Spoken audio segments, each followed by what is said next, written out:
Hey guys, so I have to do this a little bit early, but that's okay.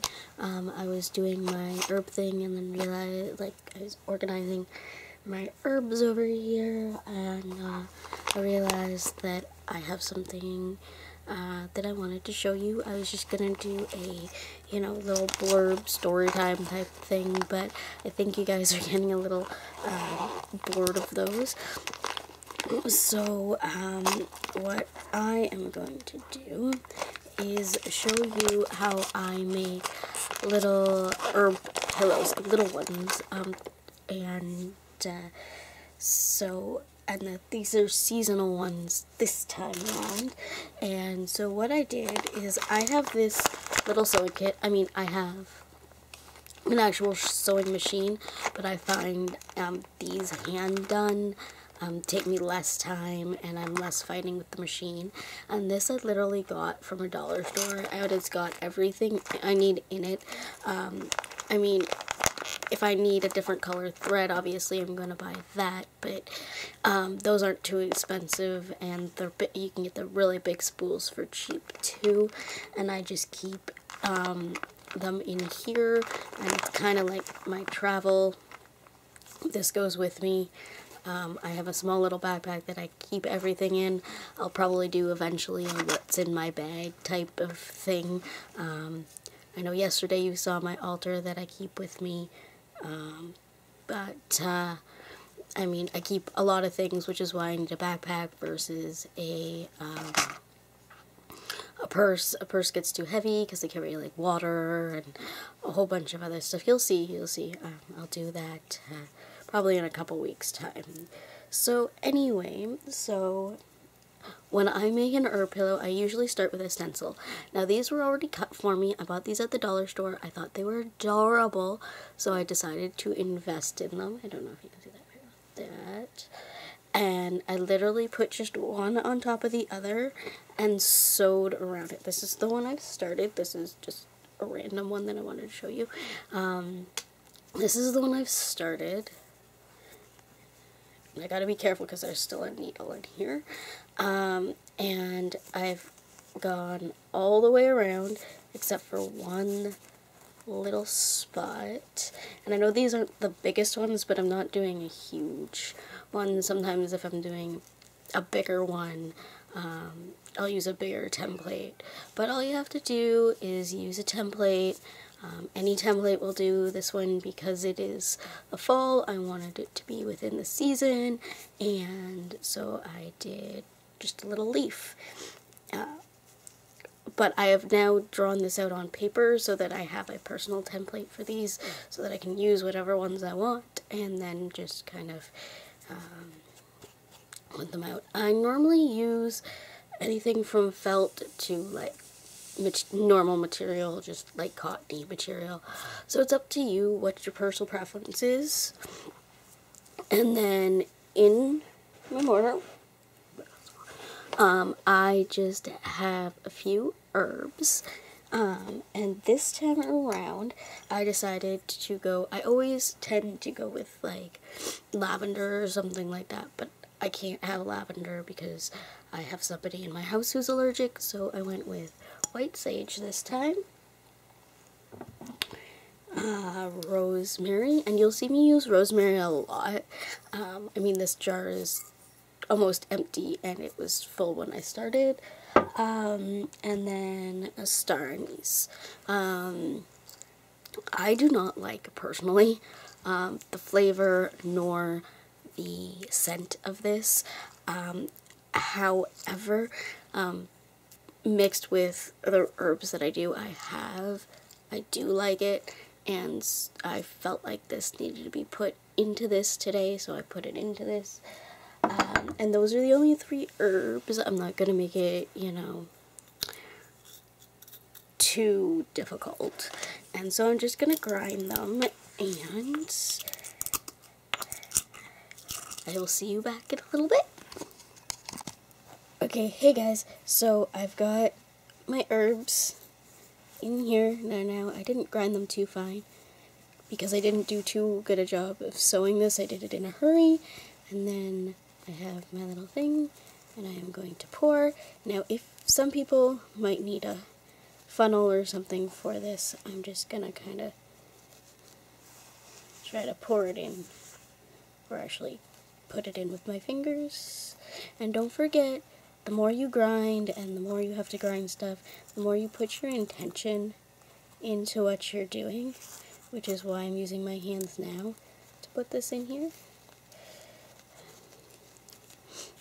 Now this was a bit of an odd shape, so I mean circles, squares,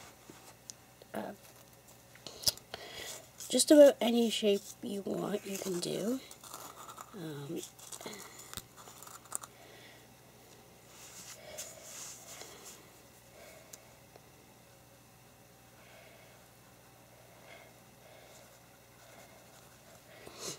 Like I said, I just chose this because it was festive. I think getting it all over myself as well.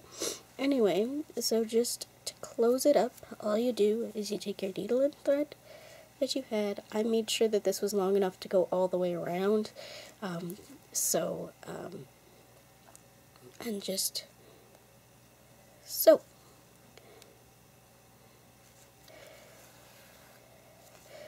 You may sew however you like, however you're comfortable with.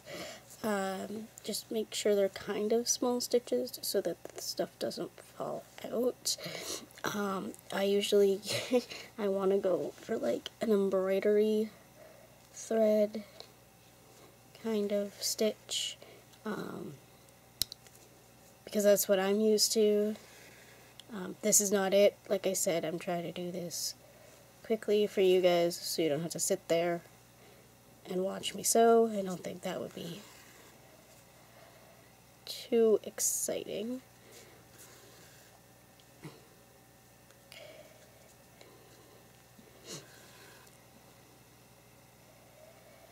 And I started at the top and just kind of worked my way down one side and then made the string a bit longer for the second half of this so that it could go all the way across and I wouldn't have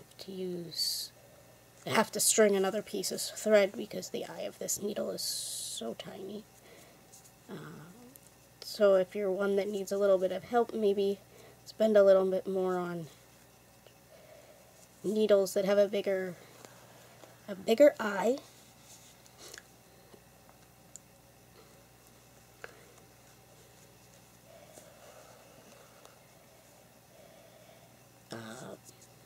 That's up to you. Or if you have a magnifying glass, just use that. I find that I'm pretty good at stringing whatever size eye, so I don't really worry too much. But then again, I've been doing this for years. My grandmother taught me how to sew.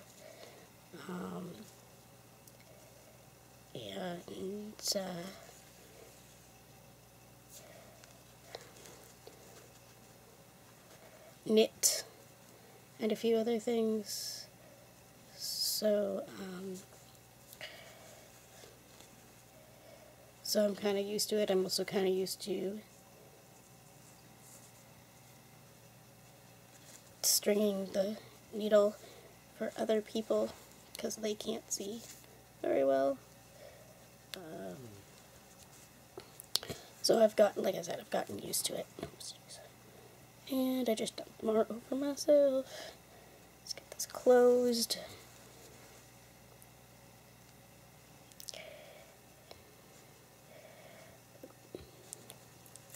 You could also go, and if this pattern wasn't so small, I probably would have done this. I tend to just kind of go around the outside with the needle, and then like flip it over, like inside out of itself, so that you don't see the seams.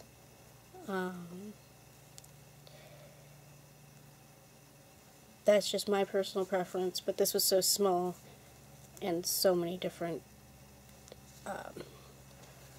variables that I didn't want to do that. And careful if you have a pattern with a lot of little nooks and crannies that you don't. Make sure this thread is going through all the way, not getting caught on it.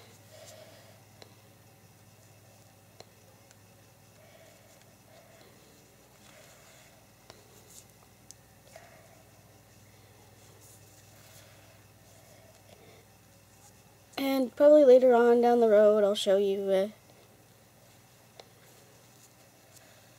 normal one of these, because this is not necessarily normal. But I thought I'd share this with you because I was making it today. Oh. Like I said, don't get the thread caught. I have a couple times already. There we go.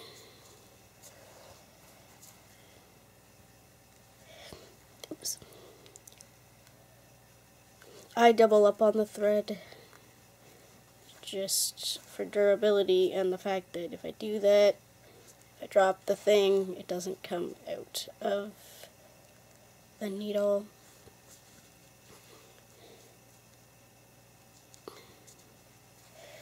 And I'm just finishing up the bottom half here, and I'll tie it off and then I'll show you what it looks like. Oh, and my battery's going low. Okay. So,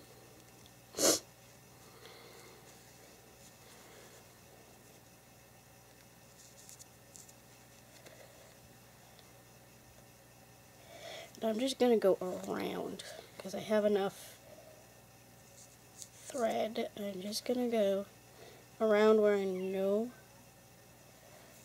I have already done, just to lock it into place that much better.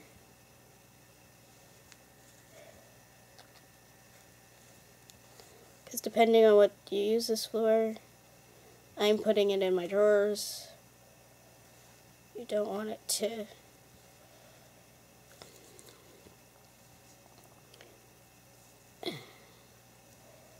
undo and end up everywhere. Okay, I think that's as far as I'm going. And then I have a teeny tiny pair of scissors in here, so I'm just going to, they don't cut the greatest, but they do what they're supposed to. I've got a better pair for cutting like yarns and stuff like that, so I'm just going to snip off the needle and find the two ends and just tie it off.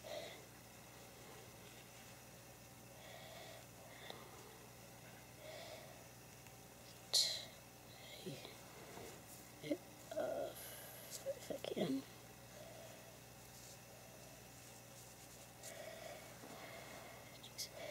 I have tiny fingers and I still can't do this, so you may want a bigger piece of string. Or there we go.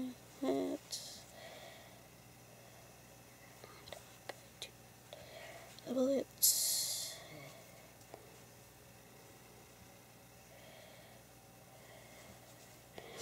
And then just cut. I see how, I don't know if you can see. I have little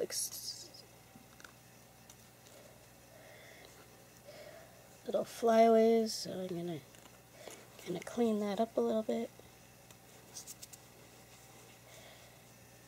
so you can't see them. Here too. And there's the little herb set. And I'm gonna stick that in my drawer to keep my altar cloths nice and fresh. Now you can use whatever herbs you want. I just decided to use these ones because they smell the fall. If you want a more fresh scent, more herb, like more, I do like a mint or maybe like a floral, dried floral. Chamomile flowers are also good for this. And had some and I don't know where to put them. But, so that's it. Anyway, so that's day 9, witches. And I will see you tomorrow. Blessed be and keep crafting.